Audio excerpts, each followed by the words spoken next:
അപ്പൊ അവൾ എനിക്ക് തിരിച്ചുള്ള സാധനങ്ങൾക്ക് തന്നെ പേര് വന്നിട്ട് ഫാൻ ഉണ്ടായിരുന്നു. പിന്നെ യൂണിക്കോൺ തീമിലുള്ള സ്റ്റിക്കേഴ്സ് ഉണ്ടായിരുന്നു. പിന്നെ സ്റ്റിക്കി നോട്ട്സ് ഉണ്ടായിരുന്നു. പിന്നെ അങ്ങനെ തന്നെ കുറേ സാധനങ്ങൾ, കുറെ ലെറ്റേഴ്സ് ഉണ്ടായിരുന്നു, കത്തേഴ്സ് ഉണ്ടായിരുന്നു. ആളെ പേര് വന്നിട്ട് എൻ്റെ ക്ലാസ്സിൽ പഠിക്കുന്ന ഫൈഹ എന്നാണ് പേര്. പിന്നെ മിനി ബുക്ക് ഉണ്ടായിരുന്നു. പിന്നെന്താ കുറേ സാധനങ്ങളുണ്ട്. എന്തായാലും എനിക്ക് ഭയങ്കര ഇഷ്ടപ്പെട്ടു. പിന്നെ സ്റ്റിക്കേഴ്സ്, അവളുണ്ടാക്കിയ തന്നെ സ്റ്റിക്കേഴ്സ് കാര്യങ്ങൾ, അങ്ങനെ കുറേ സാധനങ്ങളൊക്കെ ഉണ്ടായിരുന്നു കേട്ടോ. എന്തായാലും എനിക്ക് ഭയങ്കര ഇഷ്ടപ്പെട്ടു. അപ്പം നിങ്ങളെ അഭിപ്രായം കമൻറ്റ് ചെയ്യുക. അപ്പോൾ നിങ്ങൾക്ക് ഏത് കളറാണ് ഇഷ്ടമെന്നും പറയാം കേട്ടോ.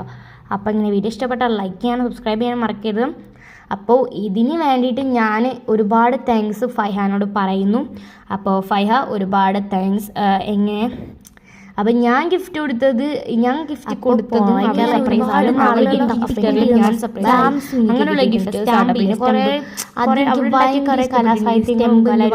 ഇഷ്ടപ്പെട്ടിട്ടുണ്ടായിരുന്നു കേട്ടോ. അപ്പം അതൊക്കെയാണ് നിങ്ങൾ പറയാ.